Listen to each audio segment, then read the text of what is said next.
નમસ્કાર ખેડૂત મિત્રો, કૃષિ ધરા યુટ્યુબ ચેનલમાં આપ સૌનું હાર્દિક સ્વાગત છે। તો આજે આપણે ટ્રેક્ટર ટ્રોલી એટલે કે અમુક જગ્યાએ એને બોગી કહી છે, અમુક જગ્યાએ એને લારી કહે છે, એના વિશે આપણે ચર્ચા કરીશું। તો પોતાની પાસે ટ્રેક્ટર હોય અને નવી લારી લેવાનો જો આપણો વિચાર હોય તો આ વખતે ટ્રેક્ટર ટ્રોલીમાં આપણે ફોર્મ ભરી દેવું જોઈએ। તો આપણે ખરીદીથી લઈને ફોર્મ ભરવાથી લઈને ખરીદી અને સબસિડી સુધીની સંપૂર્ણ ચર્ચા આપણે વિડીયોમાં કરીશું। તો ખેડૂત મિત્રો આ માહિતીને જોવા માટે વિડીયોના અંત સુધી બન્યા રહેશો। તો ખેડૂત મિત્રો આમાં આપણે ચર્ચા કરીશું કે એમાં સબસિડી કેટલી આવે છે, ઓનલાઈન અરજી જે છે તે ક્યાં, ક્યારે અને કેવી રીતે કરવી, અરજી કરવા માટે કયા આધાર પુરાવાઓ જોઈશે, ખરીદી ક્યાંથી કરવી, ખરીદી બાદ જે ડોક્યુમેન્ટ છે જે કોને જમા કરાવવા, કયા કયા ડોક્યુમેન્ટ જમા કરાવવા અને સબસિડી ક્યારે જમા થશે એ વિશે આપણે ચર્ચા કરીશું। તેમાં સબસિડીની રકમમાં ખર્ચના 20% અથવા ₹30,000 આપણે વધુમાં વધુ આમાં સબસિડીની રકમ 30,000 જ મળવા પાત્ર રહેશે। તો એમાં ઘટકનું નામ શું છે? તો ઘટકનું નામ આઈ ખેડૂત પોર્ટલ પર આપણે ફોર્મ ભરવા માટે ટ્રેક્ટર ટ્રેલરમાં આપણે ફોર્મ ભરવાનું છે। હવે ટ્રેક્ટર ટ્રોલી જે છે એના માટે અલગ નિયમ છે, બીજા બધા સાધનો છે એમાં નિયમ લાગુ પડતો નથી, પરંતુ ટ્રેક્ટર ટ્રોલી એક જ એવું સાધન છે કે જેમાં આ નિયમ લાગુ પડે છે। તો ખેડૂત મિત્રો આ નિયમ જો એવું લાગે તો આપણે સ્ક્રીનશોટ પણ પાડી લેવો જોઈએ। તો જે ખેડૂત લાભાર્થીનું જે હોય છે ટ્રેક્ટરનું પાર્સિંગ ધરાવતા હોય, પોતાના નામે ટ્રેક્ટરનું પાર્સિંગ ધરાવતા હોય અને જે તે નાણાકીય વર્ષમાં આરટીઓમાં ટ્રેક્ટર ટ્રેલરનું રજિસ્ટ્રેશન પાર્સિંગ થયેલું હોય તેવા જ ખેડૂત લાભાર્થીને સહાય મળવા પાત્ર રહેશે। એટલે ટ્રેક્ટરનું ફોર્મ ભરવામાં એ ધ્યાન રાખવાનું કે જેના નામે ટ્રેક્ટર હોય પહેલેથી જ એના નામે જ આપણે ટ્રેક્ટર ટ્રોલી નું ફોર્મ ભરવાનું છે, નહીં તો આપણે પૂર્વ મંજૂરી મળી જશે તો પણ આપણે તેની ખરીદી કરી નહીં શકીએ। તો ઓનલાઈન અરજી કઈ રીતે કરવી? તો ઓનલાઈન અરજી CSC સેન્ટર, કોમન સર્વિસ સેન્ટરમાં કરવી, ગ્રામ પંચાયતના જે ગામના વીસી હોય તેની પાસે અરજી કરવી, સાયબર કેફેમાં પણ આપણે અરજી કરી શકીએ છીએ અને પોતાની જાતે પણ અરજી કરી શકીએ છીએ।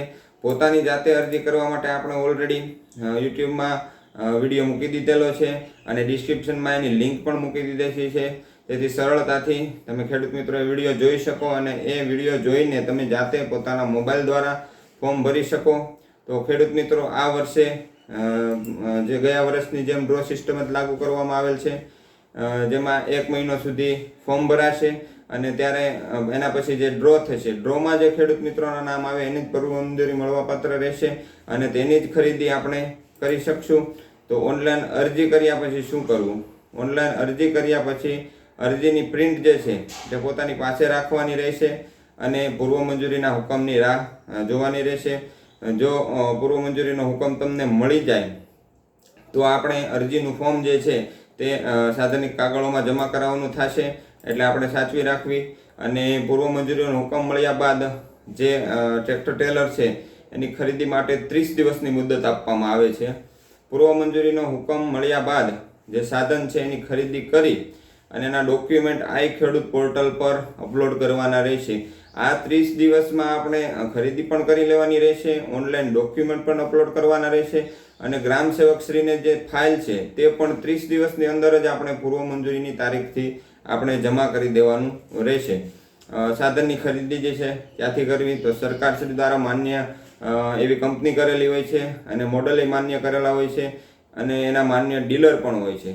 તો એના માન્ય ડીલર પાસેથી જ ખરીદી કરવાની રહેશે। જો બીજા પાસેથી ખરીદી કરવાની થાય તો તે માન્ય રહેશે નહીં। કંપની અને ડીલર જે આપણી ટેબ છે આ ખેડૂત પોર્ટલમાં, એમાં ખેતીવાડી યોજના પસંદ કરવાની છે, ત્યારબાદ ઉત્પાદનના પ્રકારમાં ખેત ઓજાર અને સાધનો પસંદ કરવાની છે, ઘટકમાં ટ્રેક્ટર ટ્રેલર, સાધન સામગ્રીમાં પણ ટ્રેક્ટર ટ્રેલર અને શોધો પર ક્લિક કરશું એટલે આપણને જે આપણા તાલુકાના, આપણા જિલ્લાના જે માન્ય ડીલર હોય એનું લિસ્ટ આપણને બતાવી દેશે। તો જમા કરાવવાના ડોક્યુમેન્ટમાં સાધન સહાય ફોર્મ એટલે કે ચેકલિસ્ટ આપણે જમા કરાવવાનું છે, ઓનલાઈન અરજીની પ્રિન્ટ આપણે જમા કરાવવાની છે, એમાં 3 પેજ નીકળે છે, એમાંનું એક પેજ છે સંયુક્ત ખાતેદારનું સંમતિપત્રક, જો 8માં 1થી વધારે નામ હોય તો જ આ પત્રક ભરવાનું છે।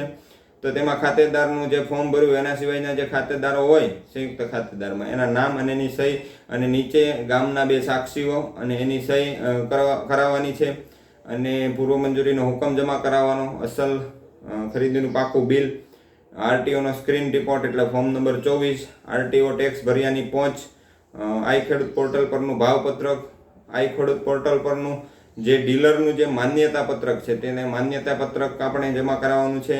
ત્યારબાદ 7/12 વીમા પોલિસી સહી સિક્કા સાથે આપણે જમા કરાવવાની છે. આધાર કાર્ડની નકલ જમા કરાવવાની છે, બેંક પાસબુકની નકલ, કેન્સલ ચેક.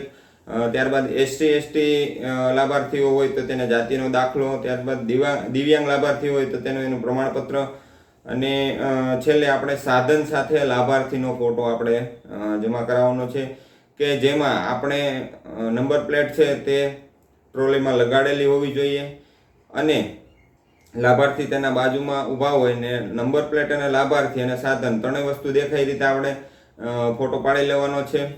અને જો ખેડૂત મિત્રો આ વિડીયો તમને સારો લાગ્યો હોય તો આ વિડીયોને લાઈક કરવો, પોતાના ખેડૂત મિત્રોના ગ્રુપમાં આ વિડીયોને મોકલી દેવો એટલે કે શેર કરવો વોટ્સએપ ગ્રુપોમાં.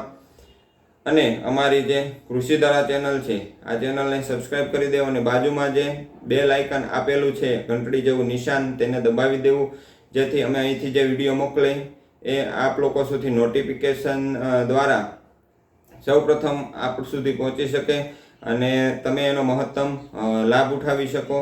તો ખેડૂત મિત્રો, જય જવાન જય કિસાન.